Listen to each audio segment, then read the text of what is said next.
Hello friends, welcome to my YouTube channel. So today in this video I am going to show you how to enable or disable the always on display in this device. So in this device I disable this one. So lock the device. Now you can see there is always on display is disabled. So let me show you how to enable this one in this device. For this, go to settings, then tap on the option display and brightness, then scroll down. Here you can see the option always on display.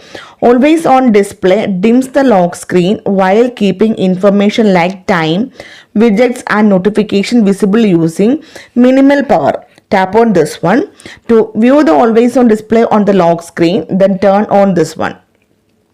Then again you can customize the always on display in this device. If you want to view the always on display with your wallpaper, turn on this one.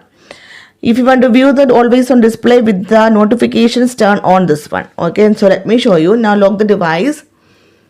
You can see always on display is enabled. Okay.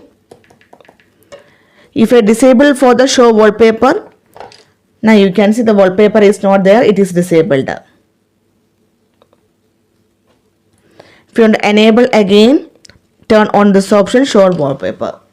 You can see simply in this way you can turn on or off the always on display in this device. So hope you guys enjoy this video. Thank you for watching. Thank you. Bye bye.